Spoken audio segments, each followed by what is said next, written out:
یہ کیوں کر پائیں گے؟ اس کی ساری ذمہ داری صرف ایک شخص کے اوپر ہے۔ اس کی ذمہ داری نہ ہی ملٹری اسٹیبلشمنٹ کے کسی شخص کے اوپر ہے، نہ سیاست دانوں میں کسی کے اوپر ہے۔ اس تمام گنونی جو یہ چیز ہونے جا رہی ہے، یہ غیر آئینی جو چیز ہو رہی ہے، یہ غیر جمہوری چیز جو ہو رہی ہے، اس کا ذمہ دار ایک شخص ہے پورے ملک میں، اور اس کا نام ہے قاضی فیض عیسیٰ۔ کیونکہ قاضی فیض عیسیٰ نے اپنے اس فیصلے سے، جس سے اس نے پاکستان تحریک انصاف سے نہ صرف اس کا انتخابی نشان چھینا، بلکہ اس کا ایک جمہوری حق اس سے چھین لیا اور پاکستان کی عوام سے جمہوری حق چھینا، اس ایک فیصلے سے قاضی فیض عیسیٰ پاکستان کی تاریخ میں جمہوریت کے قاتل کے طور پر لکھا جائے گا۔ Have no doubt in your mind کہ اس وقت پاکستان میں جمہوریت کا جو قتل ہے، وہ اس کہتے ہیں نا کہ اس جمہوریت کے اوپر جب بروٹس نے وہ جو خنجر گھونپا ہے، اس میں Brutus number 1 is the chief justice of Pakistan قاضی فیض عیسیٰ۔ مجھے یہ کہنے میں کوئی آر نہیں ہے، میں کوئی لگی لپٹی بات نہ کر رہا ہوں، نہ کرنا چاہتا ہوں، because there is absolute clarity in my mind کہ Qazi Faez Isa is the only person responsible for this position. دیکھیں، یہ جو ڈیفیکشن کلاز ڈالی گئی تھی ہارس ٹریڈنگ کو روکنے کے لیے، وہ اسی وجہ سے ڈالی گئی تھی کہ ہر شخص جو ہے وہ جس نام پر ووٹ لے کے آتا ہے، جو مینڈیٹ لے کے آتا ہے، وہیں رہے، تاکہ پاکستان کی سیاست میں سے پیسے کا اور یہ لوٹاکریسی کا نظام کا خاتمہ ہو سکے۔ اس تمام چیزوں کو ریورس کر دیا، زیرو کر دیا، ڈیموکریسی کو انڈرمائن کر دیا قاضی فیض عیسیٰ نے۔ اور آج بھی 4 دن ہونے کے باوجود یہ سب کچھ جب ہو رہا ہے تو وہ ستو پی کے سویا ہوا ہے، جبکہ پہلے وہ واٹس ایپوں کے اوپر بھی سو موٹو لے لیتے تھے۔ تو have no doubt in your mind about the character of this character less person. اچھا جی، اب آگے چلتے ہیں۔ ایک مجھے پھر بات یاد آ جاتی ہے قاضی کے اوپر کہ مولوی مشتاق نے تو ایک شخص کا قتل کیا تھا، اور وہ تھا پاکستان کا ایک الیکٹڈ سابقہ وزیر اعظم ذوالفقار علی بھٹو۔ اس کا بھی عدالتی قتل ہوا تھا، مولوی مشتاق نے کیا تھا، ہیو نو ڈاؤٹ۔ لیکن قاضی فیض عیسیٰ جو ہے وہ پاکستان میں جمہوریت کا قاتل ہے، پاکستان کی 25 کروڑ عوام کی حق رائے دہی کا قاتل ہے۔ سو یہ ہسٹری ان کو اسی الفاظ کے ساتھ لکھے گی، یہ بھی یاد رکھیے گا۔ خیر، اب آگے بڑھتے ہیں۔ اب سچویشن یہ ہے کہ یہ جو کچھ ہو رہا ہے، لیکن 2 چیزیں یہاں پہ ہم بات کمپنی کی اس سے کرتے ہیں۔ پہلی بات تو یہ ہے کہ جی آپ کو کنفرمیشن کر دیتے ہیں، دوبارہ بھی میں نے پہلے ٹویٹر میں بھی کی تھی، شاید پہلے پچھلے ویلاگ میں بات بھی کی تھی۔ عمران خان صاحب سے جیل میں ایک شخصیت کی ملاقات ہوئی ہے، اور اس ملاقات میں بالکل ان کے ساتھ نیگوسیشنز ہوئی ہیں، اور ان نیگوسیشن کے بدلے میں عمران خان صاحب نے انکار کر دیا ہے۔ جو نیگوسیشنز ہوئی ہیں اس کی بڑی سمپل سی بات ہے، عمران خان صاحب کو کہا گیا ہے کہ 3 سال کے لیے آپ نے خاموش بیٹھنا ہے، نظام کو ایکسیپٹ کرنا ہے، اس کے بعد آپ چاہے بنی گالا رہنا چاہیں، لاہور رہنا چاہیں یا پاکستان سے باہر رہنا چاہیں، لیکن 3 سال کے لیے آپ اس نظام کو چلنے دیں گے، جس کو عمران خان صاحب نے پوری طریقے سے انکار کر دیا ہے، اور انہوں نے کہا ہے کہ جی میں جہاں ہوں بہت خوش ہوں، آپ کی بڑی مہربانی، آپ جو نظام چلانا چاہتے ہیں چلائیں، میرا جو جمہوری حق ہے یا جو مجھے عوام نے مینڈیٹ دیا ہے، میں اس عوام کی امنگوں کے مطابق ہی اس مینڈیٹ کو استعمال کرنے کا پابند ہوں، اس سے میں ایک قدم لیفٹ اور ایک قدم رائٹ نہیں ہو سکتا۔ یہی میری کلیئرٹی ہے اس پورے جمہوری عمل کی۔ آپ آئے، تشریف لائے، آپ کا بہت شکریہ۔ جو کنفرمیشن کل سے ابھی تک فردرز ہوئی ہیں، کیونکہ آج بہت سے جو سینئر جرنلسٹ ہیں انہوں نے بھی اس خبر کی کنفرمیشن کر دی ہے۔ ایک خیال یہ تھا کہ یہ جو ملاقات ہے کوئی 4 سٹار جنرل کی ہوئی ہے خان صاحب سے، لیکن جو کنفرمیشنز میرے پاس فردر آ رہی ہیں کہ وہ جو ملاقات ہے وہ 4 سٹار کی نہیں، 3 سٹار ایک جنرل کی ہوئی ہے، اور وہ نمبر 1 ایجنسی کے نمبر 1 صاحب ہو سکتے ہیں۔ لیکن یہ بات ضرور ہے کہ کنفرمیشن ہوئی ہے، ملاقات بھی ہوئی ہے، اور عمران خان صاحب نے انکار بھی کر دیا۔ اب آگے کی خبر سن لیں، یہ میں آپ سے دوسری کہہ لیجئے کہ بریکنگ نیوز شیئر کر رہا ہوں کہ جو اس وقت کمپنی بہادر جو ہے اس ملاقات کی انکاری کے بعد عمران خان کے وہاں عمران خان سے وہ مایوس نہیں ہوئے ہیں، ابھی بھی وہ ان کے جو ہرکارے اور ان کے جو زیر اثر لوگ ہیں ان کو عمران خان کو کنونس کرنے کے لیے اگلے 10 15 20 دن لانچ کرتے رہیں گے اور انہیں استعمال کرتے رہیں گے، اور خان صاحب بھی ان لوگوں کو بڑا اچھا جانتے ہیں تو وہ بھی ان کے ساتھ اچھا کھیلتے رہیں گے۔ I am confident of that. اب جو اس وقت پلان ہے، جو کمپنی بہادر کا پلان ہے، وہ یہ ہے جناب کہ وہ یہ کہتے ہیں کہ جہاں تک تو ہے نا کے پی کی حکومت سازی، تو اس کے لیے انہوں نے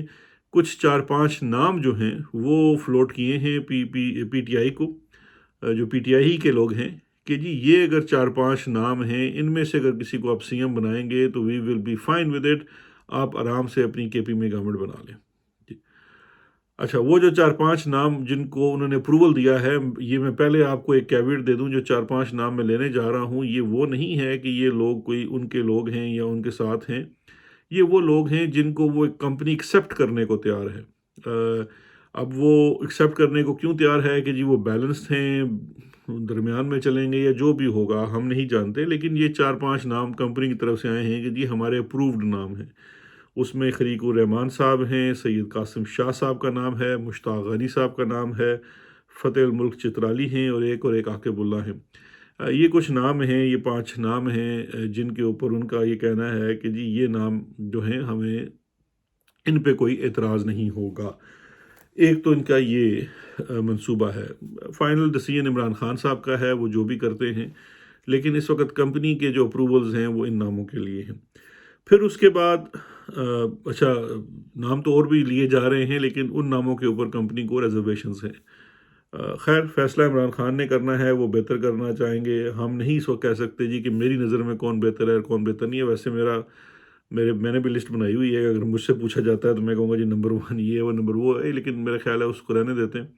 سارے ہی میرے دوست ہیں، سابقہ کولیگ ہیں، ان کے ساتھ کام کیا ہوا ہے، لیکن آف کورس ہر پوزیشن کے لیے سمجھا جاتا ہے کہ یار یہ میرے خیال میں زیادہ موزوں ہوگا یا دوسرا شخص زیادہ موزوں ہوگا۔ لیکن میرا صرف ایک مشورہ ہوگا خان صاحب کو کہ دوبارہ کسی محمود کو، وہ جو محمود خان تھا، اس جیسے کسی کریکٹر کو سلیکٹ نہ کیجیے گا۔ اچھا جی، اس کے بعد کمپنی کا جو فردر اس وقت پلان ہے جس کے اوپر وہ کام کر رہے ہیں، وہ یہ ہے کہ جی پریزیڈنٹ ہوگا پی پی پی سے، چیئرمین سینٹ بھی پی پی پی کو دی جائے گی، اسپیکر کی سیٹ بھی پاکستان پیپلز پارٹی کو آفر ہو رہی ہے، بدلے میں صرف پی ایم کی جو سیٹ ہے وہ مانگی جا رہی ہے پی ایم ایل این کے لیے۔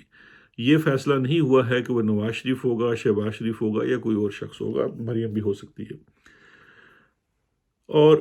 پنجاب میں آپ کو پتہ ہے اس وقت سیل پرچیز کا کام شروع ہو گیا ہے، اور ان کی پہلی کوشش یہ ہے کہ انڈیپینڈنٹ ہی لوگ جو ہیں وہ خرید کے، اسپیشلی جو بیچارے غریب جن کو وہ ایک جسے کہتے ہیں نا ایک فلو میں پی ٹی آئی کی جانب سے بھی ٹکٹس مل گئے، اور وہ اس فلو میں بھی کچھ بہت غریب بیچارے غریب گھروں کے لوگ بھی ایم پی اے بنے ہیں، تو انہیں وہی لالچ طمع پیسہ دے کے راغب کیا جا رہا ہے۔ ڈر اور خوف بھی ہے اور ساتھ پیسہ بھی ہے۔ اچھا، اس کے بعد یہ جو پلان ہے، اب اس پلان میں ایک بہت بڑا اف ہے، وہ یہ ہے کہ بلاول جو ہے سرپرائزنگلی وہ اس وقت پاکستان مسلم لیگ نون کے ساتھ قریب ہو کر پبلکلی چلنے کو تیار نہیں ہے، اور وہ نہیں مان رہا ہے، اور اس کو اب اس وقت کنونس کیا جا رہا ہے مختلف لوگوں کی جانب سے کہ وہ اس پلان کو مان لیں۔ اچھا، کمپنی کے ایک بیگ پلان یہ بھی انہوں نے بنایا ہوا ہے کہ بالفرض اگر بلاول نہیں مانتا، اور یہ چیز وہ ہوتی ہے، میں ایک لمحے میں آؤں گا بلاول کیوں نہیں مان رہا۔ اچھا سوری، اس میں آپ کو بول گیا تھا، بلوچستان میں بھی حکومت جو ہے نا، کیونکہ وہاں پہ پی پی پی اور جے یو آئی جو ہے اس وقت سیم پوزیشن میں ہیں، تو بلوچستان میں بھی حکومت پی پی کو دینے کی بات چل رہی ہے نون لیگ کے ساتھ، کیونکہ یہ اگر ڈیل ہو جاتی ہے تو پنجاب میں بھی پیپلز پارٹی کو پی ٹی آئی کے ساتھ شمولیت قرار دلوا دی جائے گی، اور سینئر منسٹر کا بھی جو ان کو ہے پنجاب میں آفر ہو رہی ہے، اور چیئرمین جو ہے پروونشل اسمبلی کی سیٹ اس کی بھی آفر ہے۔ پھر آپ کو پتہ ہے گورنر کی سیٹ بھی ہوتی ہے، اور اس وقت 10-12 ان کے ٹوٹل ایم پی ایز ہیں، اور ان سب کو ہی وزارت مل جائے گی۔ اس طرح کی بڑی ایک کھلی آفرز ہو رہی ہیں۔ تو اس کے بدلے میں بلوچستان میں پھر یہ ہے کہ پی ایم ایل این کی ساری جو سپورٹ ہے وہ پی پی پی کے ساتھ جائے، اور وہ بلوچستان میں بھی اپنی حکومت فارم کر سکے۔ اگر یہ پلان فیل ہوتا ہے تو ایک منصوبہ یہ بھی ہے کہ پی ٹی آئی اور پاکستان پیپلز پارٹی کا بھی کوئی اشتراک کروا کر حکومت بنائی جائے، لیکن اس میں شرط یہ ہے کہ اس میں پھر تحریک انصاف سے یہ فیصلہ کروایا جائے گا کہ آگے نمبر 1 کی سیٹ پہ کون بیٹھے گا۔ اب یہ والی ایک ایسی پرپوزیشن ہے جس میں وہ ظاہری بات ہے کچھ لوگ پیپلز پارٹی سے بڑے پرانے سابقہ قریبی تعلق ہے جن کا، اور وہ گو بٹوین کا کردار بھی ادا کر سکتے ہیں اگر ایسی کوئی سچویشن پیدا ہو، لیکن اس چیز میں سب سے بڑی ہرڈل جو ہے وہ عمران خان صاحب کی ذات ہے، کیونکہ عمران خان صاحب کو جہاں تک میں جانتا ہوں اور اس پراسپیکٹ میں سمجھتا ہوں، ان کا ہمیشہ سے یہ ماننا تھا کہ اگر وہ پی ایم ایل این یا پی پی پی کے ساتھ مل بیٹھتے ہیں کسی بھی حکومت سازی کے عمل میں، تو پھر یہ جو چیز ہے، جو ان کا جو ووٹ بینک ہے یا جو ان کا سپورٹر ہے، جو ان کا فالوور ہے، وہ اس چیز کو کبھی ایکسیپٹ نہیں کرے گا، کیونکہ اس کے لیے بھی عمران خان کی جو ایکسیپٹنس ہے یا عمران خان کا جو سپورٹ ہے، وہ صرف اسی لیے ہے کہ یہ ماضی کے ان دو مزاروں سے وہ بہت زیادہ بدظن ہیں اور وہ کسی بھی نئی قیادت کے ساتھ چلنا چاہتے ہیں، تو لہٰذا عمران خان صاحب کو یہ بڑی کلیئرٹی ہے کہ یہ کوئی ایک اچھی پریپوزیشن نہیں ہے، جو اس طرف اگر کوئی جانے کا سوچ بھی رہا ہے تو یہ ایک سچویشن ہے۔ اب خیر دیکھیے، بات یہ ہے کہ اب آتے ہیں جی کمپنی بہادر یہ جو سارا کام کرنے کی کوشش کر رہی ہے، ظاہری بات ہے حکومت سازی کرنے کی کوشش کر رہی ہے۔ مجھے اس وقت اور اس پورے چیز کا انالیسس کرتے ہوئے اپنے دوست مرحوم شہید ارشد شریف کی یاد آتی ہے۔ ارشد شریف بھی تو دیکھیے وہ یہی عرض کرتا تھا، وہ کمپنی کے ساتھ اس نے بہت دیکھا تھا، اس کو قریب سے دیکھا تھا، وہ ان کی چیزوں کو جانتا تھا، بڑا پرو پاکستانی، بڑا ایک پیٹریوٹک جوان تھا جس کو ظالموں نے مار دیا۔ ارشد شریف بھی تو یہی آپ کو سمجھانے کی کوشش کرتا تھا، وہ درست کہتا تھا کہ خدا کے لیے عوام کو فیصلہ کرنے دیں، آپ کوئی نہیں ہیں کہ ہر 2-4 سال بعد اپنی سائڈ بدل کے کہیں کہ اب تم ادھر چلو اور تب تم اس ڈائریکشن میں چلو، اس میں جائیں۔ انہوں نے کہا عوام کو فیصلہ کرنے دیں، اگر عوام کو فیصلہ نہیں کرنے دیں گے تو عوام نکلے گی، آپ کے خلاف نکلے گی، اور یہ جو 2024 کا الیکشن ہے وہ وہی ہوا جو ارشد شریف کے ایگزیکٹ الفاظ تھے۔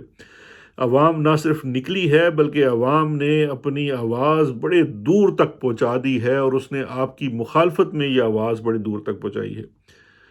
آپ نے کیا کیا؟ آپ نے تو اس کی جو باتیں تھیں نہیں سمجھی، نہیں سنی، اس کو الٹا گولی مار دی۔ ارشد کو گولی مار دی گئی۔ پاکستان میں لوگوں کے ساتھ کیا ظلم نہیں ہوا ان 2 سالوں میں، لوگوں کے گھروں کو، چار دیواری کو توڑا گیا، ظلم ہر طرح کا کیا گیا، ایسی ایسی چیزیں ہیں جن کو بیان نہیں کیا جا سکتا۔ عزتوں پہ ہاتھ ڈالا گیا، لوگوں کی عزتوں پہ ہاتھ ڈالا گیا، اور یہ تمام چیزیں جو ہیں اس جو نوجوان نسل ہے یا جوان نسل ہے اس کے سامنے ہوئی ہے۔ ابھی میں دیکھ رہا تھا کہ لاہور کا یہ ایک واقعہ ہے کہ ایک کوئی ایس پی ہے اور وہ بچوں کے سامنے، جوان بچوں کے سامنے باپ کو ذلیل کر رہا ہے، رسوا کر رہا ہے، زد و کوب کر رہا ہے۔ مجھے ایک بات بتا دیجئے جناب، آپ کا تو ٹینیور ہی 3 سال کا ہوتا ہے یا 4 سال کا ہو جائے گا، یا ایکسٹینشن لے لیں گے 6 سال کا ہو جائے گا۔ جو بچہ آج 15 سال کا ہے وہ 3 سال بعد 18 سال کا ہو جائے گا، اس کی ایک آواز ہوگی۔ جو آج 18 سے 25 سال کا ہے وہ اگلے 25 سے 30 سال ریلیونٹ رہے گا، کیونکہ وہ ہر الیکشن میں حصہ لے گا، وہ ہر جگہ پارٹیسپیٹ کرے گا، اور اس کے سامنے جو اس کی ماں، اس کی باپ، اس کے بہن، ان کو ذلیل و رسوا کیا گیا ہے، وہ اس کو کیسے بھولے گا؟ وہ آپ سے اس کا بدلہ لے گا۔ دیکھیے اس وقت آپ نے بات کی جنہیں ہیلنگ ٹچ کی، ہیلنگ ٹچ نہیں ہے، اس وقت آپ کا وہ ٹچ ہے کہ جس کو ٹچ کرتا ہے وہ برباد ہو جاتا ہے۔ نواز شریف کا ٹھیک ہے کہ وہ اس وقت نمبر 1 لیڈر نہیں ہے، اور نہ ہی تھا، کیونکہ عمران خان اس سے بہت آگے ہے، لیکن نواز شریف کا بھی ایک پولیٹیکل کیپٹل تھا پنجاب کے اندر۔ اس کو تمام لوگ مانیں گے، تحریک انصاف بھی مانتی ہے کہ اس کی ایک سپورٹ بیس ہے۔ پنجاب میں تو 2 ہی لوگ ہیں نا، یا عمران خان ہے یا نواز شریف ہے، تو اگر زیادہ تر لوگ عمران خان کے ساتھ ہیں تو ایک بڑی تعداد نواز شریف کے ساتھ بھی تھی۔ لیکن یہ 2 سال آپ کا ٹچ لگنے کے بعد نواز شریف کا آج جو حال ہوا ہے وہ اس الیکشن میں صاف نظر آ رہا ہے۔ نواز شریف کا پولیٹیکل پورا بیس اس وقت برباد ہو گیا ہے، پولیٹیکل بیس کا بچا ہی کچھ نہیں ہے۔ یہ تھا جناب ٹچ، کیونکہ اس کے پیچھے یہ 2 سال کے اندر جو میں نے باتیں بیان کی ہیں، جو ارشد شریف کہتا تھا، یہ ساری وہ باتیں ہیں جنہوں نے 2 سال میں نواز شریف کو آج اس مقام پر کھڑا کر دیا ہے کہ آج اس کو کھڑے ہونے کے لیے بھی آپ کی بیساکھیوں کی ضرورت ہے۔ یہی وجہ ہے کہ وہ جوان ہے بلاول بھٹو زرداری، اس کو زیادہ عقل ہے، وہ سوچتا ہے، وہ جو اس وقت کہہ رہا ہے نا کہ میں نون لیگ کے ساتھ جانے کو تیار نہیں ہوں، اور وہ اپنے والد صاحب کو بھی ٹف ٹائم دے رہا ہے، اس کی اصل وجہ یہی ہے کہ جو بلاول یا اس کے ارد گرد جو اس کے ٹیوٹرز ہیں وہ یہی سمجھتے ہیں کہ یہ جو اس وقت کمپنی کا جو گند ہے اس کو کوئی اٹھانے کو تیار نہیں ہے۔ وہ ایمل کی جو ہے ایمل ولی کی پریس کانفرنس سن لیجئے جو اس نے پشاور میں کی ہے، کہ اس نے کہا جی بس اب ہم اس کو صحافیوں نے سوال کیا کہ بھائی تمہارے باپ دادا کی میراث تھی اینٹی اسٹیبلشمنٹ، تم نے پالیٹکس کی ہے، تم پاپولر تھے، تم اپنے اس پختون بیلٹ کے اندر پاپولر تھے، آج تمہاری ضمانتیں ضبط ہو رہی ہیں۔ تو اس پہ کہا جی بس ہماری بس ہوگی، اب ہم اسٹیبلشمنٹ کے ساتھ نہیں چلیں گے۔ پھر اس طرح سے دیکھیے بلوچستان سے آوازیں اٹھ رہی ہیں، لوگ بول پڑے ہیں، محمود خان اچکزئی بول پڑا ہے، وہ بول رہا ہے، ریسانی بول رہا ہے، لشکری ریسانی بول رہا ہے، بلیدی نے نام لے دیا ہے۔ یہ تمام لوگوں نے بتا دیا ہے کہ what a liability you are. جس کسی کے ساتھ ملتے ہیں اس کا نان لیوا کوئی نہیں ہوتا ہے، اور جو کوئی ادھر سے اس وقت جو آپ کے خلاف سب سے آگے کھڑا ہے عمران خان، اس کو چھوڑ کے جاتا ہے، اس کا بھی کچھ نہیں بچتا ہے۔ تو یہ جو تمام سچویشن ہے، یہ جو بچے ہیں آج 15 سال کے ہیں، انہوں نے جو اپنی آنکھوں سے دیکھا ہے، دس از گوئنگ ٹو اسٹک۔ آپ لوگوں کو سمجھ نہیں ہے کہ آپ اس وقت کر کیا رہے ہیں، آپ کھیل رہے ہیں پاکستان کے مستقبل کے ساتھ۔ یہ جو بچہ آج 15 سال کا، 18 سال کا، 20 سال کا جوان ہے، اس نے حمود الرحمان کمیشن کی رپورٹ نہیں پڑھی، اس کو نہیں پتا کہ ڈھاکہ میں کیا ہوا اور آپ نے کیا کیا، اس کو ان تمام مظالم کا، ان تمام چیزوں کا، تمام ہسٹری کا نہیں پتا، اس کو نہ سلیبس میں پڑھایا گیا نہ اس کا انٹرسٹ ہے۔ لیکن پچھلے 2 سالوں میں اس نے اپنی آنکھوں کے ساتھ اپنے باپ، بھائی، بہن کے ساتھ ہوتا ہوا ہر ظلم دیکھا ہے۔ اس نے یہ بھی دیکھا ہے کہ ظلم کرنے والا کون ہے، اس نے کس رنگ کی وردی پہنی ہوئی ہے، اور اس نظام کو، اس ظلم کے نظام کو چلانے والا، اس آئین کو توڑنے والا، ان تمام چیزوں کو کرنے والا کون ہے، اس 15 سے 20، 40، 25 سال کے بچوں نے دیکھا ہے۔ یہ بچے ادھر ہی ہوں گے، یہ 3 سال بعد بھی ادھر ہوں گے، 6، 8، 10 سال بعد ہی ادھر ہوں گے۔ یہ پاکستان کا مستقبل ہے۔ آپ تو 3 سال کے لیے ہیں بھائی، آپ تو 3 سال بعد چلے جائیں گے، یا آپ کا اگر وہ ایکسٹینشن ہوگی تو 6 سال بعد چلے جائیں گے، اس کے بعد آپ کسی جگہ گولف کھیل رہے ہوں گے۔ آپ نے ادارہ اور ملک تو برباد کر دیا، جو ڈسکنیکٹ پیدا کر دیا ہے اس ملک کا اپنے ان لوگوں کے ساتھ جو اس کو چلاتے ہیں، اس کو کیسے بھر پائیں گے؟ یہ شارٹ لیو پلانز ہوتے ہیں۔ یہ جو آپ کی جو ہے نا ڈی جی سی کی ڈیوٹی لگا دو، سیکٹر کمانڈر کی ڈیوٹی لگا دو، یہ کر دو، وہ کر دو، یہ شارٹ لیوڈ پلانز ہیں۔ وسیم قادر کو خرید لو، فلانے کو لالچ دے دو، فلانے کو اٹھا کے ادھر کر دو، فلانے کو ادھر کر دو، ہمارے پیغام کے پرچار کے لیے فیصل واڈا کو جیو ٹی وی پہ تھوپ دو۔ جیو ٹی وی سے یاد آیا، جس صحافی نے آپ کے ساتھ آپ کی خدمت کی ہے، 2 سال میں وہ ٹکا ٹوکری ہو گیا ہے۔ جو صحافی آپ کا ساتھ دیتا ہے، آپ کا نام لیتا ہے، اس کی اس وقت مارکیٹ میں ریپیوٹ چیک کر لیجئے، وہ ایک ٹکے کا نہیں بچا۔ ان کی آتما رول گئی ہے۔ میں تو اس میں داد دیتا ہوں، سب سے عقل مند تو وہ جیو والے ہیں، جنہوں نے الیکشن کی رات 9:30 بجے اپنا قبلہ درست کر لیا۔ اور انہوں نے اپنا قبلہ کیوں درست کیا؟ کہ ان کو نظر آ گیا کہ آپ کے ساتھ چلنے والے کے ساتھ کیا سلوک ہوا ہے۔ باقی چینلوں کو تو آپ نے گچی گھوم کے لگایا ہوا ہے، وہ اب آپ کے کھو گئے، انہوں نے اپنی نئی لائن بنا لی ہے، کیونکہ ان کو پتہ ہے ان کی ریلیونس، ان کی ایکسیپٹیبلٹی، ان کی کریڈیبلٹی جو ہے وہ ایک خاص حد تک ہی آپ کے ساتھ دے کے بچتی ہے، اس کے بعد نہیں بچتی، تو وہ بھی آپ کا ساتھ چھوڑ چکے ہیں۔ خیر جی، وی لاگ بہت لمبا ہو جاتا ہے بار بار، آج کل کے دن بھی ایسے ہیں کہ ہم جذباتی بھی ہو جاتے ہیں، خبریں بھی بہت زیادہ آ رہی ہیں، انالیسز بھی ہیں جو آپ سے شیئر کرنے ہوتے ہیں۔ تو آج جب یہ آپ سنیں گے دن میں، یہ پتہ نہیں اس میں سے کتنی باتیں ریلیونٹ رہ جائیں گی یا نہیں رہ جائیں گی، پھر نئی باتیں آ جائیں گی، ان کو لے کے آپ کے ساتھ حاضر ہوں گے۔ بس یہ ساتھ میں بنائے رکھیے، اس کو سبسکرائب کریں، دوستوں سے شیئر بھی کریں، اس سے میری بھی ریچ بڑھے گی، زیادہ تک دوستوں تک پیغام پہنچ سکے گا۔ اپنا بہت خیال رکھیے گا، انشاءاللہ مزید خبروں کے ساتھ آپ کے ساتھ پھر حاضر ہوں گے۔ شکریہ، خدا حافظ۔